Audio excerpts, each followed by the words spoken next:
Bueno, gente, hoy vamos a hablar sobre conducto inguinal y cuál sería su relación, su relevancia con las hernias inguinales, ¿no? Antes de todo, tenemos que conocer cómo están constituidas sus paredes, ¿sí? Tener en cuenta que están constituidas los músculos que constituyen la pared abdominal, ¿sí? Pero a eso vamos. Debemos conocer también cuáles serían los límites de la región inguinal. Así que arrancamos a hablar de la región inguinal. La región inguinal va a tener su límite superior, inferior, lateral y medial. Arriba tenemos como si fuera una línea horizontal que atraviesa desde una espina ilíaca, ¿sí? Antero superior a la otra. Bien, abajo tenemos el ligamento inguinal, ¿sí? Lateralmente una línea imaginaria que pasaría por la mitad del ligamento inguinal y una línea medial que pasaría por la espina del pubis. Bien, esta sería la región inguinal. Y ahí tenemos los músculos que la van a constituir. Desde arriba hacia abajo. Tenemos desde afuera el músculo más externo de la pared abdominal, ¿sí? Principalmente la pared anterolateral, que sería el músculo oblicuo externo. Posterior a él, tenemos el oblicuo interno, también oblicuo menor. Y más interior a estos otros dos que hablé, tenemos el músculo transverso. Por detrás del transverso, ¿qué tenemos? Una fascia importantísima que vamos a llamar de fascia transversales. Por detrás de la fascia transversales vamos a encontrar el peritoneo, ¿sí? En esta zona tenemos más específicamente una sustancia, un tejido extraperitoneal, pero bueno, fundamentalmente tenemos la fascia transversales y por detrás de ella el peritoneo. Bien, ¿por qué? ¿De qué me sirve esta información? Porque el ligamento inguinal, que esta parte, ¿sí? Se forma justamente por la aponeurosis de estos músculos, ¿sí? Externos del abdomen, de la pared anterolateral del abdomen, es decir, el músculo oblicuo externo, el músculo oblicuo interno, ¿sí? Más específicamente del músculo oblicuo externo, que es el músculo más externo de la pared anterolateral, y se refleja abajo formando este engrosamiento que llamamos de ligamento inguinal. Más adelante volvemos con esta imagen, pero con toda la descripción, ¿sí? El ligamento inguinal, como mencionamos, es el borde inferior de la aponeurosis del oblicuo externo, como mencionamos, ¿sí? Se extiende oblicuamente desde la espina ilíaca anterosuperior hasta la espina del pubis, que sería esta zona más inferior y medial, ¿sí? Y tenemos otras dependencias, es decir, estructuras que se forman a partir del ligamento inguinal, que sería el ligamento lacunar, el ligamento pectíneo, el ligamento posterior, que más adelante vamos a ver que sería más que nada, sería nada más que engrosamientos o refuerzos en la zona más distal, que es esta, ¿sí? Del ligamento inguinal, o más cercana al orificio superficial del conducto inguinal. Y ya vamos a hablar de estos orificios y cómo está constituido el conducto inguinal. Estamos hablando del ligamento, primeramente. O sea, el ligamento inguinal vendría a ser esta partecita, ¿sí? Más inferior, que sería más que nada el borde inferior de la aponeurosis del oblicuo externo. ¿Sí? Hay una imagen mucho más detallada, ¿bien? Y la parte finalizada, podemos ver una de las dependencias que mencionamos hace poco, el ligamento lacunar, también denominado ligamento de Gimbernat, ¿sí? Que va a funcionar como un ligamento posterior en esta parte más distal del conducto inguinal, del ligamento inguinal, básicamente, ¿sí? Y ya vamos a decir qué sería el conducto y cómo se forma este conducto, ¿bien? Pero antes de eso, tenemos que tener en cuenta que este es el ligamento inguinal, ¿bien? Una estructura que se extiende desde la espina ilíaca anterosuperior hasta la espina del pubis. Pero por debajo de ella se forma algo que nosotros vamos a llamar de arcada. Y ya vamos a definir y vamos a decir qué está ahí, ¿bien? Estamos hablando, dando un pantallazo general de todo lo que vamos a decir, ¿bien? Este sería un otro ligamento que es una dependencia del ligamento inguinal, este que viene más posterior, llamado ligamento pectíneo. y el otro sería llamado el ligamento posterior o pilar reflejo de Cooper, ¿sí? Este acá. Acá podemos ver también un poquitito más de la aponeurosis del oblicuo externo. Bien, existe un ligamento que se encuentra por detrás del ligamento inguinal, como mencionamos hace poco, que sería más que nada el ligamento, el tracto iliopúblico, ¿sí? Este.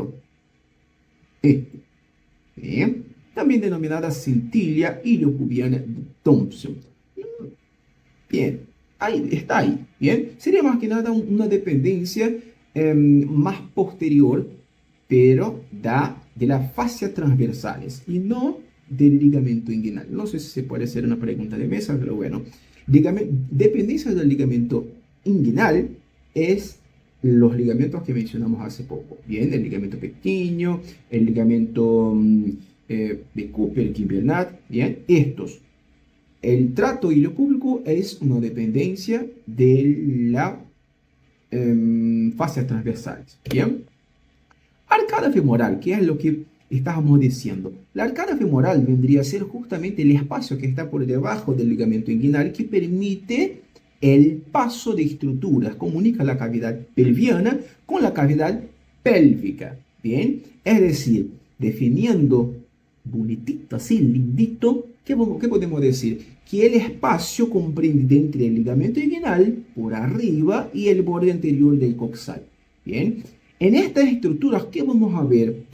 Vamos a ver que hay una laguna muscular o laguna, una laguna muscular y otra vascular. En algunas bibliografías lo podéis encontrar también como celda muscular y celda vascular. Esta celda también, algunas bibliografías pueden presentar como la escrita neuromuscular, porque además de músculo, vamos a ver que también hay nervios en esta celda o en esta laguna. Bien, acá podemos ver una imagen, un esquema mucho más detallado, que en esta primera celda vamos a encontrar ahí músculo, ilio, psoas que lo va a atravesar. El ligamento cutáneo femoral lateral, el nervio cutáneo femoral lateral y el nervio femoral. Bien, en este lado, a su vez, vamos a encontrar una celda venosa y arterial, o sea, una celda vascular propiamente dicha. ¿Sí? Vamos a encontrar ahí la arteria femoral y la vena femoral. Bien. ¿Para qué estoy diciendo eso? Para reconocer el espacio, reconocer que ahí no solamente existe en esta zona pélvica, en esta zona inguinal, no solamente existe el ligamento inguinal, el conducto inguinal. Hay otras estructuras que también componen la zona pélvica y que también son importantes. Bien, hay más de lo mismo. Bien, y ahora hablemos fundamentalmente del conducto inguinal. ¿Qué sería el conducto inguinal? Todo que tiene el nombre de conducto tiene la función de dar paso a algo. Es un conducto, es como si fuera un tubo. ¿Se entiende? Es un tubo. Entonces, es un trayecto de inserciones inferiores entre los músculos anchos, o sea, estos músculos del abdomen son considerados músculos anchos que comunican la cavidad abdominal con la genital, da paso al cordón espermático en el caso del hombre y da paso al ligamento redondo en el caso de la mujer. Bien, este conducto tiene una dirección oblicua de lateral, o sea, de lateral de afuera hacia adentro, o sea, de lateral a medial, detrás adelante, de profundidad a la superficie. Es decir, cuando hablamos de arriba, estamos hablando del anillo profundo. Y cuando estamos hablando de abajo, estamos hablando del anillo superficial. Bien, ahí sí van a ubicar un poquitito más. Ahí más de lo mismo de la imagen que mencionamos, pero ahora ya con los nombres. Bien, ahí tenemos el oblicuo externo, el oblicuo medio, el oblicuo interno, perdón, el transverso, y acá tenemos la fascia transversal más posterior. Bien, ahí tenemos el inicio, el comienzo del conducto inguinal. Bien, acá el anillo superficial. Bien, acá el anillo profundo. Vamos a ver más imágenes para especificar y detallar un poquito más esta imagen. Bien, el conducto inguinal, en resumen, de todo lo que voy a hablar, de todo lo que estoy hablando en este video, lo que tiene que llevar es eso. El conducto inguinal o trayecto inguinal, que son sinónimos, se describen dos orificios y cuatro paredes. Dos orificios, uno superficial que mencionamos, bien, este, que está más abajo, y el profundo, que en esta imagen no se ve, que sería el anillo profundo, bien. De paredes, todo que tiene una pared, bien, como pueden ver en esta habitación, tenemos una pared posterior, una pared inferior, que sería el piso, el techo, ¿sí? Y una pared anterior. Ahí pasa lo mismo, tenemos la pared anterior, el piso, pared posterior y el techo. ¿Cómo va a estar formada la pared anterior? Como mencionamos, va a estar formada por el oblicuo o aponeurosis del oblicuo mayor. El piso va a estar formado, ¿por qué? Que dijimos que va a reflejar, que se forma cuando se refleja la aponeurosis, el ligamento inguinal. Bien, abajo, o sea, abajo tenemos el ligamento inguinal. Posteriormente, que vamos a tener la fascia transversales que mencionamos también. Por eso dije que sería una estructura importante. Y el techo va a estar formado por el tendón conjunto, que a su vez está formado por una aponeurosis de los músculos oblicuo interno y el transverso. Vamos a ver otras imágenes que van a detallar un poquitito más. Bien, pared anterior, todas las estructuras que están conformando la pared anterior y la principal, tenemos la aponeurosis del oblicuo externo, bien, el ligamento inguinal por abajo, las fascias transversales como posterior, el oblicuo interno y el transverso como techo. Bien, esto es lo que tienes que llevar como estructuras que van a conformar el conducto inguinal. O sea, tengo una pared anterior, posterior, inferior, superior. Bien, tengo un tubo, tengo un conducto, en este caso, que me va a dar paso al cordón espermático. Bien, más de lo mismo, pero esto sería más que nada una visión posterior o interna del conducto inguinal. Bien, ahí tenemos el anillo profundo, como si estuviéramos mirando desde adentro afuera. Esta ya no es una imagen anterior, es una imagen posterior, ¿sí? Imagínate que estamos mirando a mí, ¿sí? Así. Y podemos ver el conducto, el anillo inguinal superficial que está más abajo. Acuérdate que no veíamos el conducto profundo. Bien, este es el anillo profundo. Imagínate que damos vuelta y así lo vemos. Bien, o sea, el anillo profundo, ¿cómo va a ingresar ahí? ¿Cuáles son las estructuras que van a ingresar? ¿Cuáles son las estructuras que van a salir? Bien, ¿cuál sería la importancia de que puedo aprovechar esta información? Bueno, las hernias inguinales indirectas suelen ingresar por este orificio. Ingresan por este orificio, bien, o sea, parte del intestino y demás, la bolsa herniana o hernial, no sé cómo se llama, ingresa en este orificio, ¿sí? Por algún tipo de permeabilidad congénita y va adentro y va atravesando el conducto inguinal. Más adelante vamos a mostrar una otra imagen que va a especificar un poquitito más de lo que estoy mencionando, ¿sí? Y esto sería indirecta, esta hernia, porque se dio por una permeabilidad de este conducto, ¿sí? Que debería estar cerrado, ¿bien? Por el hecho de ser una hernia indirecta por algún tipo de afectación congénita, esto suele ocurrir en pacientes, en personas, de forma unilateral, ¿bien? Y generalmente se da en el testículo izquierdo, en el lado derecho, ¿sí? Son más comunes en hombres que mujeres, ¿bien? Y una vez más, es unilateral. Acuérdate de eso que vamos a volver con eso, ¿bien? Esto sería la zona más externa, más distal, más superior de este conducto inguinal. Bien, más abajo de él, llegando más a la parte medial que vemos acá. Imagínate donde estoy pasando el mouse ahora. Bien, vemos un triángulo, ¿no? Que tenemos como un límite inferior el ligamento inguinal, este límite más medial que sería el borde lateral del recto anterior del abdomen, y este límite superior que serían los vasos epigástricos. Bien, este sería el triángulo de Hasselbalch, el famoso triángulo de Hasselbalch. Es una zona de debilidad. Fíjate en eso, que solo tenemos ahí las fascias transversales. Bien, ¿por qué si es una zona de debilidad? Porque acá se dan las hernias directas.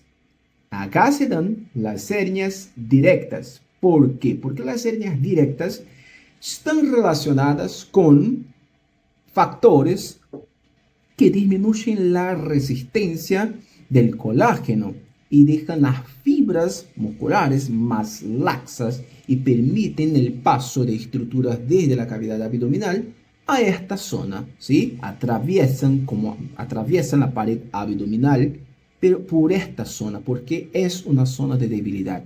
O sea, hay aminoácidos específicos, más específicamente la hidroxiprolina, que transforma o convierte el colágeno débil en colágeno fuerte.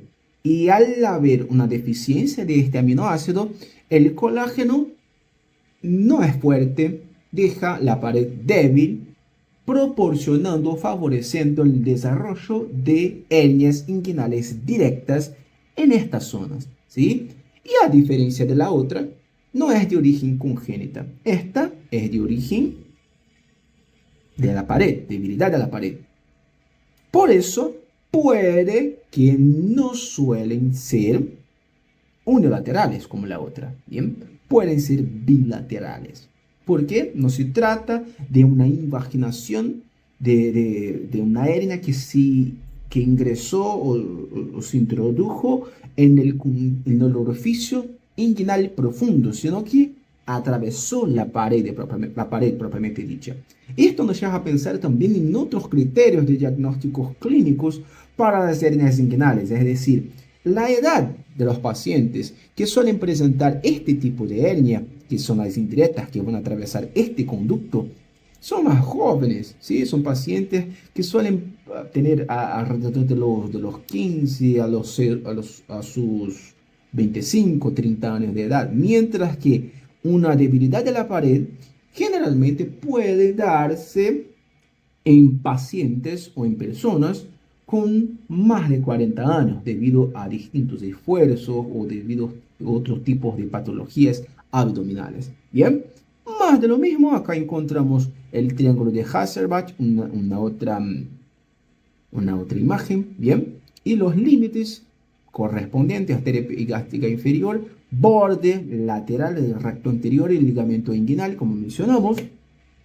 Y acá tenemos un resumen de lo que mencionamos, ¿sí? El anillo inguinal superficial va a estar a donde la aponeurosis o corresponde a la aponeurosis del oblicuo externo. Acuérdate que el superficial es el que está abajo, es el que está abajo. Y el profundo más atrás, o sea, más profundo. Si está más profundo, está más relacionado con la pared posterior, que serían las fascias transversales. ¿Bien? Las paredes, ¿cuáles son? Anterior, posterior, superior e inferior. La anterior va a estar relacionada con la aponeurosis del músculo oblicuo externo. Posterior, que tenemos el tercio lateral, que sería el más profundo que mencionamos, ¿sí? Que está más superior, que va a tener el orificio inguinal profundo, o sea, que va a estar más relacionado con las hernias indirectas. Muy bien, indirectas, ahí está.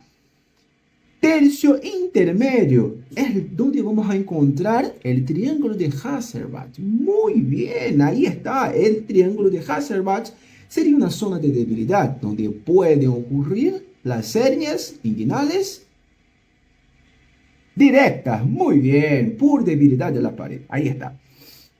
Tercio medial Este tercio medial es la zona donde van a distribuirse las dependencias del ligamento inguinal, como mencionamos, ¿sí? El ligamento de Cooper, de Kindernat y demás. O sea, se desprende, se refuerza. Así que podemos llamar a esta zona de una zona de refuerzo. Es menos probable que se produzca una hernia en esta zona, pero igual se puede producir todo, ¿no? Superior, el límite superior, que tenemos el oblicuo interno, el transverso y el tendón conjunto, y el límite inferior, que tenemos el ligamento inguinal. Bien, un esquemita más de todo lo que mencionamos: pared superior, pared posterior, bien, y podemos ver ahí el ligamento inguinal, la arcada femoral, las estructuras que la atraviesan en la celda neuromuscular, la estructura que atraviesan la celda vascular, que está abajo. Aquí tenemos el músculo iliosoas, el nervio femoral, nervio cutáneo femoral lateral, bien. Hay los ligamentos, ¿sí? Ligamento de Hasselbalch, arteria epigástrica, como mencionamos, bien. La fascia transversal, o sea, estamos viendo la pared posterior, ¿sí? Y también el piso del conducto inguinal, bien. En esta imagen vemos también la pared superior, ¿sí? Repasando todo, pero de forma esquemática. Esta pared superior, ¿cómo se forma? A través de la unión del oblicuo interno y el transverso. Muy bien, ahí está la T, transverso. Estos se agrupan, forman el tendón conjunto. Ahí está. El tendón conjunto constituye la pared superior del conducto inguinal. Bien, pared inferior, ligamento inguinal. ¿Y qué le cubre anterior que mencionamos? ¿Cómo se forma? A través de la aponeurosis del oblicuo externo. Bien, y esto me da el conducto. Tengo la pared inferior, la posterior, la superior, la anterior. Formé el conducto. Ahora puedo pasar el contenido de este conducto. Bien, en este caso está el anillo, a través del anillo superficial está el cordón espermático. Bien, en el caso del hombre, por supuesto. Haga el anillo superficial y eso, a la profundidad, podemos ver el anillo profundo del conducto inguinal. Bien, un anillo superficial son estos, bien, pilar lateral, pilar medial, bien. Esto sería una imagen parecida con la anterior que mostré, a través de una vista posterior y el orificio, el anillo inguinal profundo, por donde ingresan las hernias inguinales indirectas. Ahí tenemos la pared anterior, más de lo mismo, una otra imagen, bien, la aponeurosis del oblicuo externo. Y ahí estamos detallando mucho más cada uno de los ligamentos que están, bien, de los músculos que están y cómo se muestran cada una de esas estructuras, bien. Resumiendo, están todas estas estructuras ahí. Esto ya lo hablamos. Y como diagnóstico diferencial, para finalizar esta clase, de las clínicas de la hernia indirecta e indirecta. Bien, como mencioné en algunas clases de cirugía, podemos tener en cuenta, incluso en la clínica, sin la necesidad exclusiva o obligatoria de un método diagnóstico por imagen, para identificar si se trata de una hernia inguinal directa o indirecta. Bien, el diagnóstico eminentemente clínico, como se menciona, bien, se basa en la inspección y la palpación. Nosotros tenemos que hacer este examen clínico en bipedestación y en decúbito dorsal. O sea, no es en bipedestación o decúbito dorsal, sino que los dos. Bien, de preferencia también hacer las maniobras de Valsalva para identificar si protruye o no, todo lo que se refiere al hecho de ser una hernia reductible o no. Bien, esto lo tenemos que ver. Pero en criterios diagnósticos tenemos características importantes cuanto a la origen, localización, población, o sea, la epidemiología, la forma y la estrangulación. Serían puntos importantes a tener en cuenta. La indirecta, como mencionamos, es congénita, suele ser congénita y ocurre por una debilidad del conducto peritoneo vaginal. Pero me estás hablando en chino, Jefferson, me estás hablando en chino. Conducto va a conducir a algo, va a llevar a algo. Peritoneo, ¿dónde está el peritoneo? En la cavidad abdominal. Vaginal, a la túnica vaginal, bien, en el caso de la mujer, a la dirección de la vagina, que tenemos la túnica vaginal ahí, y también en el hombre, que también tenemos la túnica vaginal en la zona del escroto, ¿no? O sea, que va un conducto que comunica la cavidad peritoneal con la cavidad vaginal. Bien, por eso se llama conducto peritoneo vaginal. Ya vamos a ver una otra imagen que muestra cómo se da o cómo sería básicamente la forma de esta hernia. Bien, mientras que la directa sería de origen adquirida, o sea, por una debilidad de la pared posterior. Bien, como mencionamos, deficiencia del colágeno y demás. Localización, bien, la indirecta, como mencionamos, suele ser unilateral y puede estar lateral a los vasos epigástricos, mientras que la directa puede estar medial a los vasos epigástricos. Bien, otro punto que me olvidé de poner acá es que la indirecta, como mencionamos, suele ser unilateral. Bien, mientras que la directa puede ser bilateral. Se produjo por una deficiencia de la pared, no solamente de la pared de un lado del abdomen, sino que generalizada. Bien, la población, la indirecta, suele presentarse en niños adultos jóvenes, mientras que la directa, por la debilidad de la pared, en ancianos. La forma alargada en la indirecta, ¿por qué? Porque sigue el conducto, sigue el trayecto del conducto inguinal. Bien, mientras que la directa suele ser globosa, solo atraviesa la pared. Bien, o sea, no toma la estructura o toma la forma del conducto propiamente dicho. ¿Sí? La estrangulación es mucho más frecuente en la indirecta por el hecho del conducto más pequeño, el orificio más pequeño que lo atravesó. Bien, mientras que la estrangulación en la directa es más rara. ¿Qué sería la estrangulación? A modo de repaso, la estrangulación sugiere el ilio, una hernia irreductible más isquemia.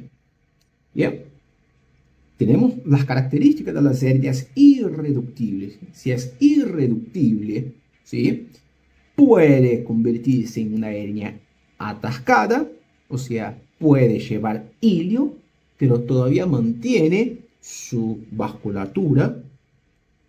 Y cuando se cierra o se interrumpe, se detiene su vascularización, ya tengo una hernia atascada. Ambas son recomendaciones de cirugía, ¿sí?, de urgencia. Ahí tenemos una imagen interesante. Bien, y aquí podemos ver cómo se dan las hernias inguinales directas, en este caso, o sea, va a presentar una debilidad de la pared y va a presentar una forma globosa.